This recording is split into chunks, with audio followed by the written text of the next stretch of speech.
Second semesters के लिए। चूंकि ये वीडियो बहुत वायरल है, इसलिए वायरल है क्योंकि इस वीडियो में आप लोग पूरा कैश बुक का कंसेप्ट ही समझ जाओगे। तो इस वीडियो को एंड तक जरूर देखिए to understand the concept of cash book.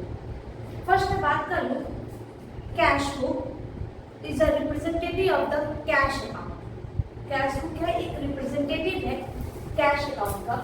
Cash book का बेसिकली दो पार्ट होता है, हम लोग तीन पार्ट में डील करते हैं, single column, double column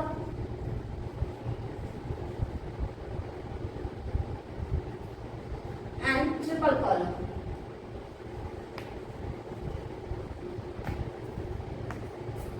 triple column कैसे? तो बेसिकली स्टेट बोर्ड में सिंगल कॉलम डबल कॉलम ही अभी तक आया है, और दिल्ली बोर्ड्स में डबल कॉलम और ट्रिपल कॉलम बेसिकली। तो आज की इस वीडियो में हम लोग कैश बुक का फुल फ्लेजेड कंसेप्ट को अंडरस्टैंड करेंगे with the format and with the sums. ये आपका डबल कॉलम का फॉर्मेट है, date particular ledger folio voucher number cash pen, date particular ledger folio voucher number cash pen, debit और credit है in the book of, जिसका question रहेगा उसके हिसाब से in the book of cash book for the month. ठीक है, हम डबल कॉलम के साथ शुरू कर रहे हैं। आप लोगों का सिंगल कॉलम आता ही नहीं है, बेसिकली आप लोगों का डबल कॉलम आता है। तो आप लोगों को जैसा मैंने कहा था, मैं स्टेट बोर्ड का बुक फॉलो कर रही हूँ, निमाई बागची का पेज नंबर 432, क्वेश्चन नंबर 54। ये वेस्ट बंगाल 2010 में आया हुआ सम्स है, वेस्ट बंगाल 2010 में आया हुआ सम्स है। हम लोग इस सम्स को एक बार जस्ट थ्रोली रीड आउट करते हैं। आप स्क्रीन में इसका एक बार आपका एक क्वेश्चन आएगा, आप लोग स्क्रीनशॉट लेके इस सम्स के सॉल्यूशन को फॉलो करिएगा। ठीक है, तो from the following particular prepare suitable cash book of Mrs. K. Palli. तो इन द बुक ऑफ क्या लिखेंगे? के पल्ली। निमाई बागची का क्वेश्चन नंबर 54 है, जो वेस्ट बंगाल क्लास 11 में कब आया था? 2010 का सॉल्यूशन है ये। अब हम लोग इसको फॉलो करेंगे। पहला है 2017 November 1 cash in hand cash at bank. तो 2017 cash in hand cash at bank November 1 to balance BD cash in hand cash at bank कितना है? 5000 कैश इन हैंड है 5000 और कैश एट बैंक है 21,500। मैं ये जो सम्स बना रही हूँ विदाउट नरेशन। कैश बुक को प्राइमरी और सेकेंडरी दोनों ही बुक कहा जाता है, तो यहाँ पर नरेशन भी मेंशन किया जाता है। बहुत सारे स्कूल इसमें नरेशन मेंशन करवाते हैं और बहुत सारे स्कूल विदाउट नरेशन बनाते हैं। तो मैं विदाउट नरेशन बना रही हूँ, जो टाइम कंज्यूमिंग कम होगा और चीजों को अच्छा से समझ में आएगा, कंसेप्ट और क्लियर हो पाएगा। तो ये ओपनिंग बैलेंस है, डेबिट क्यों हुआ?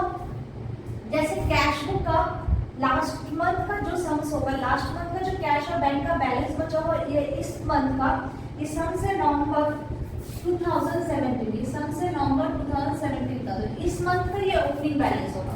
जब भी कैश इन हैंड और कैश एट बैंक रहता है, वो ओपनिंग बैलेंस होता है, और ओपनिंग बैलेंस को हम लोग ट्रीट करते हैं टू बैलेंस बीडी की तरह 5000 21,500। नेक्स्ट है number 3, receive a cheque from Alpha and company 10,000। कभी भी ऐसा क्वेश्चन देखेंगे, receive a cheque from Alpha and company 10,000, इस तरह का जब भी चेक रिसीव किया हुआ सम्स देखेंगे, कोई भी ट्रांजैक्शन देखेंगे रिसीव किया हुआ चेक का, तुरंत आप उस अल्फा एंड कंपनी से रिलेटेड और भी कोई ट्रांजैक्शन आपके इस क्वेश्चन में दिया हुआ है कि नहीं, आप इसको लुक आउट करोगे, पूरा क्वेश्चन को पढ़ोगे कि अल्फा एंड कंपनी से रिलेटेड कोई और ट्रांजैक्शन दिया है कि नहीं। तो मैं पढ़ने जा रही हूँ। तो मुझे पता चला नवंबर 12 को अल्फा एंड कंपनी का चेक बैंक में डिपॉजिट हुआ, मतलब नवंबर 3 को अल्फा एंड कंपनी का चेक रिसीव हो रहा है और नवंबर 12 को अल्फा एंड कंपनी का चेक बैंक में डिपॉजिट हो रहा है। तो पहले मतलब कि चेक रिसीव हो रहा है 3 तारीख को और डिपॉजिट हो रहा है 12 तारीख को। आपका ऐसा ट्रांजेक्शन बता दूं, जब भी चेक रिसीव करते हैं इसको कैश की तरह ट्रीट करते हैं, क्योंकि चेक को हम कैश बॉक्स में रखते हैं, क्योंकि उस दिन तो हमने बैंक में जमा नहीं किया। जब हम बैंक में जमा नहीं करें, उस चेक को किस तरह ट्रीट करें? कैश की तरह ट्रीट करें। तो जब हम लोग चेक रिसीव करेंगे तो तो हम लोग इसको डेबिट में लिखेंगे। डेबिट में क्यों लिखते हैं? Debit what? कम से। जब भी कैश या बैंक में पैसा आएगा, रिसीव होगा, कम से होगा तो डेबिट में लिखेंगे। या चेक रिसीव हो रहा है, वो कम से है, इसलिए हम लोग कैश बुक के डेबिट साइड लिखेंगे।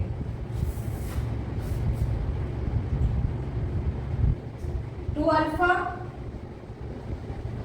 एंड कंपनी नवंबर 7, जैसे मैंने कहा इसको किस कॉलम में रिकॉर्ड करना है? कैश के कॉलम में रिकॉर्ड करना है। तो amount is 10,000। Next number 9, paid to Beta and Company cash 3,000 and check for 6,500 in full settlement of dues of 10,000. Paid मतलब कैश goes out क्या होगा? क्रेडिट साइड लिखेंगे। इन शॉर्ट, जब भी कैश और चेक कंसीड होगा तो डेबिट साइड, जब गोज आउट होगा तो वो क्रेडिट साइड। पेड करेंगे तो ऑब्वियसली मेरा क्या होगा? चेक या कैश गोज आउट होगा, इसको कहाँ लिखेंगे? Credit side. तो नवंबर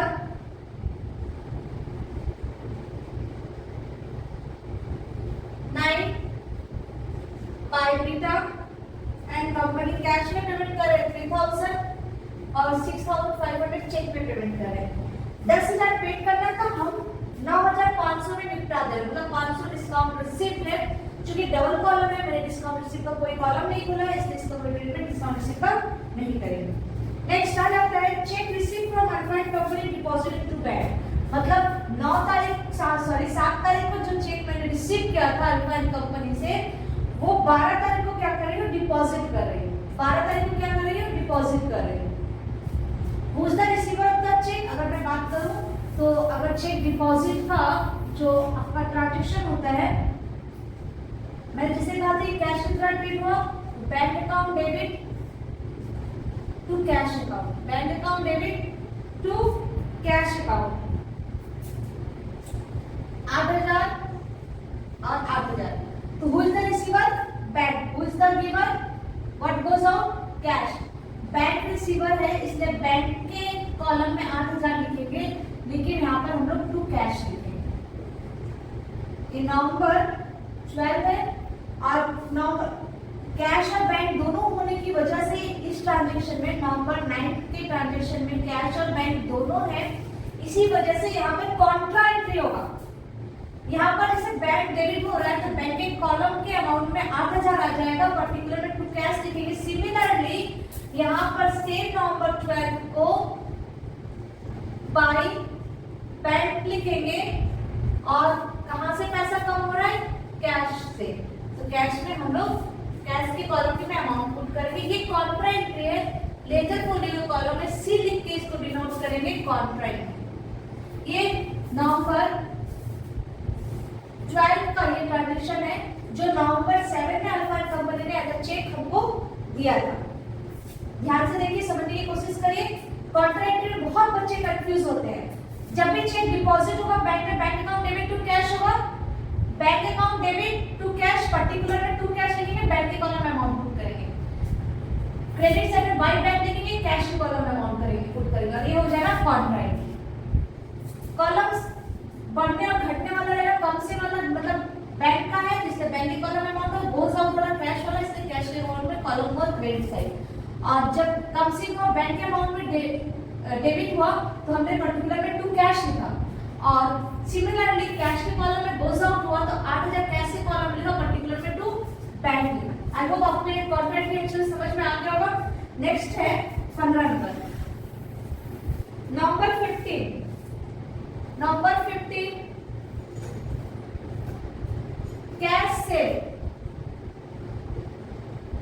कैश से मतलब कैश कम से टू सेल बोल के लिखेंगे 8,000, टू सेल बोल के लिखेंगे 8,000। Next number 19 paid salary by cheque, number 19 paid salary by cheque. तो सैलरी स्टाफ को पेड कर रहे हैं, कैश या चेक गोज आउट हो रहा है तो 6,000 क्रेडिट साइड। नेक्स्ट आपका है receive cash, number 22 received cash 1500 and check 3500 from Gamma and Company, full settlement of dues 5200.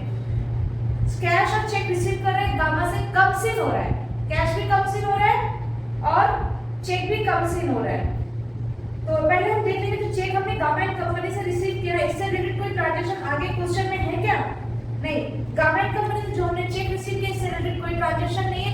तभी हम लोग को ये अजम्पशन डालना पड़ेगा कि गामा एंड कंपनी से जो चेक हमने रिसीव किया हमने कैश बॉक्स में नहीं रख के डायरेक्ट बैंक में जमा कर दिया। ये अजम्पशन डालना पड़ेगा, इसका नोट्स दे दीजिएगा आप लोग, इससे एग्जामिनर के ऊपर बहुत अच्छा इफेक्ट पड़ेगा।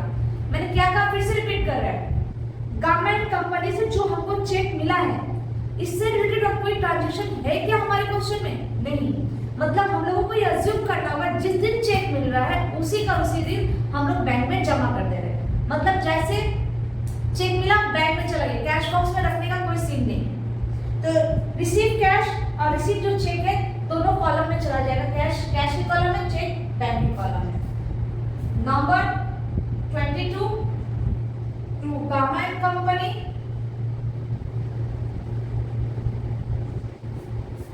1500 और 3500। चूंकि मिलने का बात था 5200, लेकिन मिला कितना? 5000। तो 200 यहाँ पे डिस्काउंट अलाउड है। मैंने जैसे कहा, मैंने डबल कॉलम का सम्स बनाया, ट्रिपल कॉलम नहीं, इसलिए डिस्काउंट अलाउड, डिस्काउंट का कोई ट्रीटमेंट हम नहीं कर रहे हैं। नेक्स्ट